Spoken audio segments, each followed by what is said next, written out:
هل تخيلتم عالماً تطفأ فيه الشمس ويغدو الضوء مجرد ذكرى؟ وهل يمكن لصوت المرأة أن يبهت حتى يصبح همساً لا يسمعه أحد؟ أي عالم هذا الذي تطفأ فيه الأرواح قبل المصابيح وتغدو فيه المرأة مجرد ظل لا يراه أحد؟ هذا عالم رواية ألف شمس ساطعة للكاتب خالد حسيني. هو طبيب أفغاني أمريكي ترك سماعة الطب ليحكي عن نبض وطن جريح وعن نساء حملت العالم على كتافها. من عداء الطائرة الورقية لألف شمس ساطعة، أعاد الحسيني رسم أفغانستان من الداخل، من بيوتها، حروبها، جروحها، وأحلام نسائها المنسية. ألف شمس ساطعة هي مو بس رواية، هي صرخة مكتومة، هي وجع طويل بتمشي فيه المرأة على حافة الحياة، بتتعلم تتحمل، تصمت وتخبي أحلامها، وبتتربى على أنه الانتظار عقاب، وعلى أنه الصبر مهارة، وعلى أنه الألم هو جزء من الحياة. ومع هيك بتبقى المرأة هي الضوء الوحيد اللي بيحارب العتمة. خلونا نسمع شوي من صوت الرواية نفسها، من جمل تركت أثر ما بيمحى. كل نتفة ثلج هي تنهيدة ثقيلة من امرأة محزونة في مكان ما في العالم. كل تلك التنهيدات التي تنساق باتجاه السماء تتجمع في الغيوم ثم تتساقط بهدوء على شكل قطع صغيرة أعلى الناس، تذكيرا بالنساء اللواتي يعانين مثلنا. كيف نتحمل بصمت كل الذي يقع على عاتقنا؟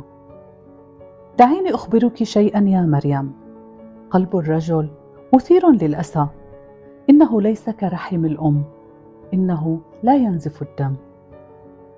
وكما إبرة البوصلة تشير إلى الشمال، فإن إصبع الرجل يجد دائما امرأة ليتهمها. هناك مهارة واحدة فقط تحتاجها النساء مثلك ومثلي في الحياة، وتلك المهارة هي التحمل. سوف تصبح تلك الفتاة الصغيرة امرأة لا تطلب من الحياة إلا القليل، لا تثقل على الآخرين أبدا، لا تكشف أبدا أنها هي الأخرى لديها أحزانها وإحباطاتها وأحلامها التي استخف بها. امرأة ستكون مثل صخرة في قاع النهر.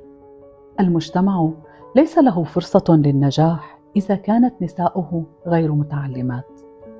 إذا بحت بسرك للريح فلا تلمها حين تفشيه للشجر.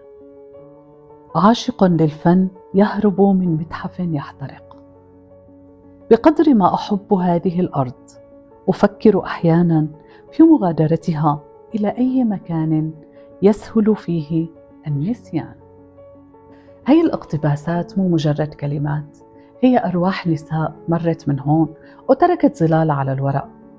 ألف شمس ساطعة بتعلمنا إنه الظلم بيوجع، بس وجعه بيتضاعف وقت بيتحول لعادة، وقت بيصير منهج بتمارسه السلطة على شعبها، وبيتسرب بصمت للناس، للبيوت وللتفاصيل الصغيرة. الفرد بيظلم أسرته، والرجل بيقسى على زوجته، والمرأة بتحمل أوجاع على أطفالها، وهيك بيتحول المجتمع لجسد متعب، جسد بيحتاج لشرارة صغيرة ليشتعل.